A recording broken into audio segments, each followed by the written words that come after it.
Chers collègues, bonjour et bienvenue à cette première rencontre des entretiens de SMA. Nous vous proposons une nouvelle formule de partage des connaissances dans diverses spécialités. Ces entretiens s'inscrivent dans nos missions pédagogiques pour compléter et enrichir nos programmes de formation qui se déroulent en mode présentiel et à distance. Aujourd'hui, je suis accompagnée par M. Labayer Mansour, enseignant-chercheur à SMA. Bonjour tout le monde. Le thème que nous allons aborder est le leadership. Nous allons essayer de cerner ce concept, de découvrir son importance et sa typologie au sein des entreprises et à la Sonatrach en particulier. Pour développer ce sujet, nous accueillons notre consultant, Monsieur Ali Hassani, qui est facilitateur indépendant en intelligence collective. Bonjour, Monsieur Hassani. Bonjour. Monsieur Hassani, marhaba bik. Merci, je suis très honoré par votre invitation. Pour commencer, Monsieur Hassani, comment peut-on définir le leadership? De quoi parle-t-on quand on évoque le concept? Vous savez, madame, quand on parle de leadership, il n'y a pas un consensus autour de sa définition. On parle beaucoup plus de perception, de représentation morale du leadership.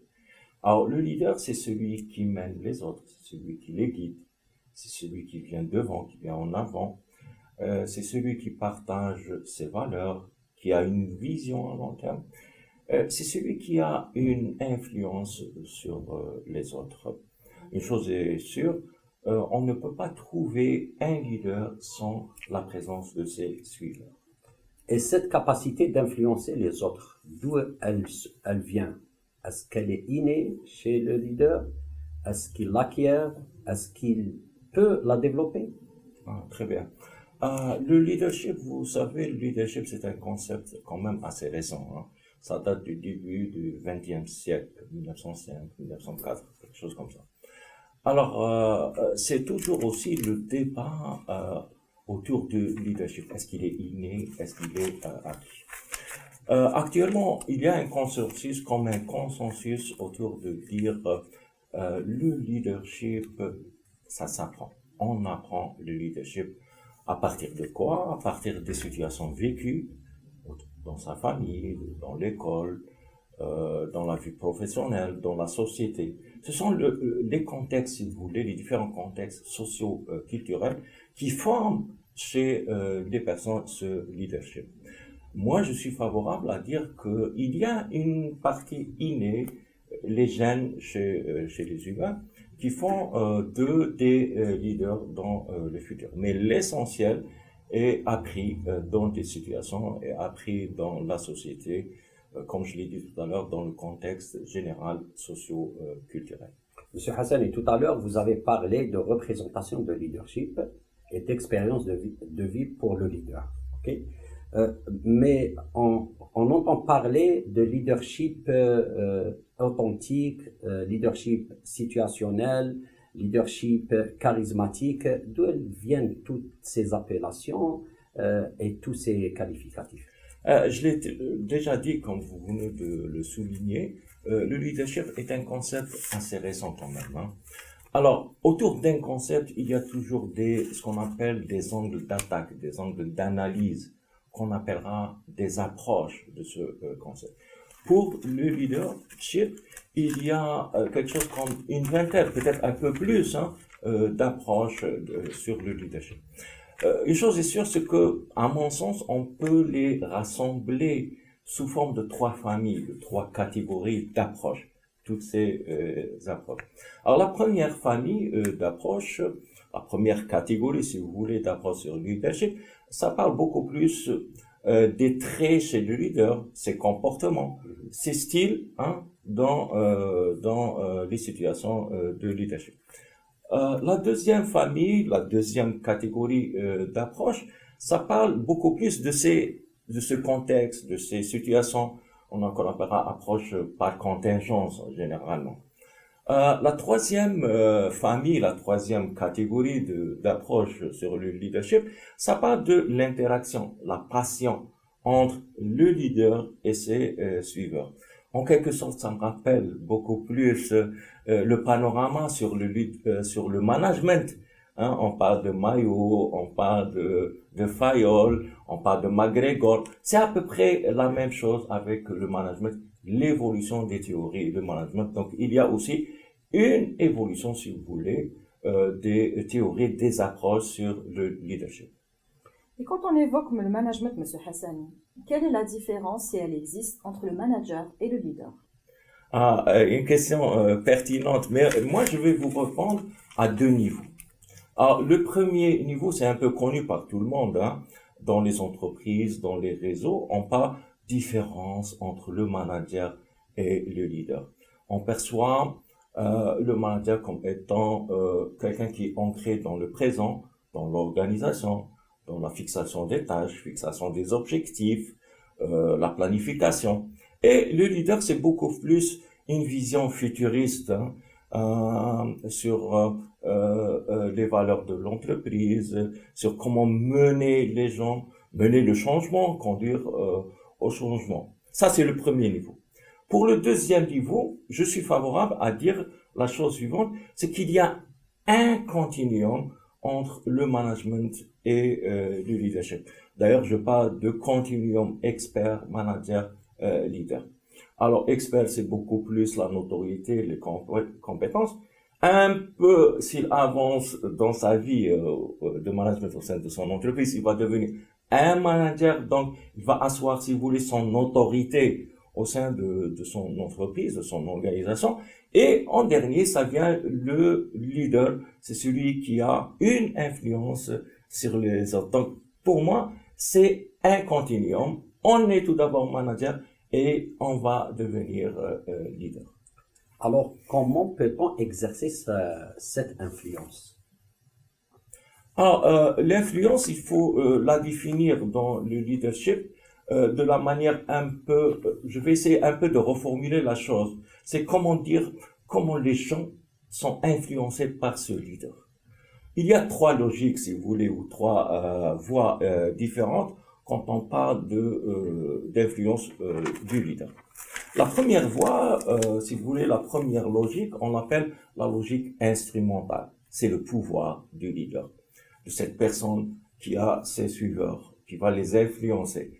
Le pouvoir de faire quoi? Le pouvoir de sanctionner, le pouvoir de récompenser les gens. La deuxième voie, la deuxième logique, elle est appelée la logique morale. C'est les valeurs que ce leader va partager avec ses suiveurs, ou il va épouser aussi les valeurs de ses suiveurs. Donc, à partir de là, il va les influencer. Et puis, une troisième logique, c'est la logique qu'on appellera la logique sentimentale. C'est beaucoup plus le charisme, cette présence, ce mystère, ce secret que détient le leader à influencer les autres, l'aura qu'il aura, voilà, auprès d'eux. Voilà, à mon sens, c'est les trois logiques. L'influence à partir du pouvoir, l'influence à partir des valeurs et l'influence à partir du charisme.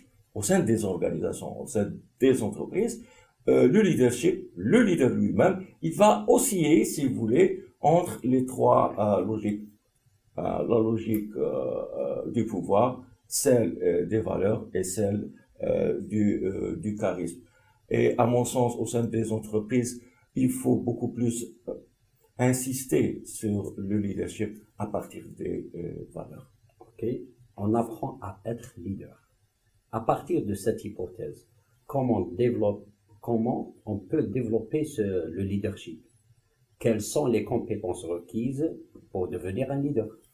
Oui, pour devenir un leader, pour un manager, il faut acquérir, comme vous voulez dire, certaines compétences. À mon sens, ces compétences sont acquises au fur et à mesure qu'on avance dans son rôle au sein de l'entreprise. Prenons un cadre, quelqu'un au sein de l'entreprise, quand il est recruté avec ses connaissances, son savoir, ses compétences de base, ce qu'il va chercher, c'est beaucoup plus des compétences techniques et scientifiques pour asseoir, si vous voulez, sa notoriété, son expertise. Après, il va avancer, il va devenir peut-être un responsable d'un groupe, un petit groupe d'une dizaine, voire peut-être un peu moins, d'une demi-dizaine, d'une demi-douzaine de personnes. ce qu'on appelle un manager de proximité opérationnel. Il va chercher maintenant le relationnel avec les autres. Si vous voulez, il va chercher des compétences au niveau comportemental.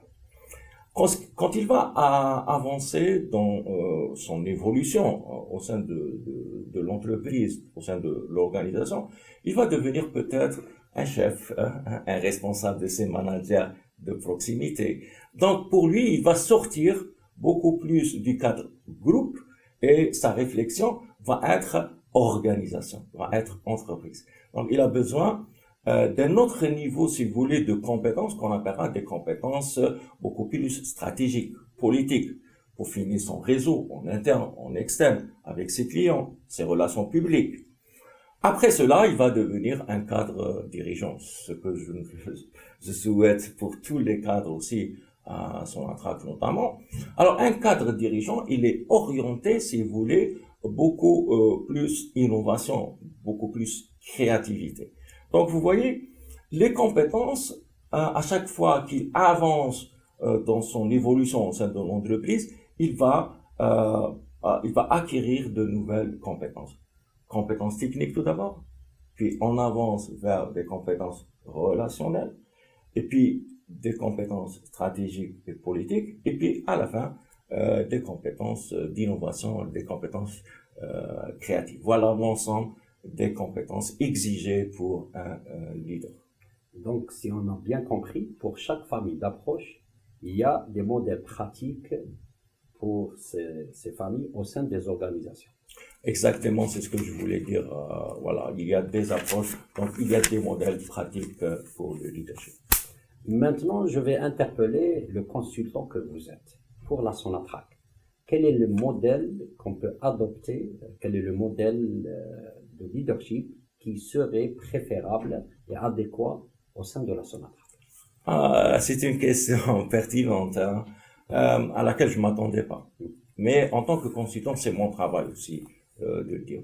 Ce que j'ai remarqué à Sonatrach, c'est qu'il y a des indicateurs, il y a des indices, si vous voulez, des choses qui nous interpellent au niveau du leadership.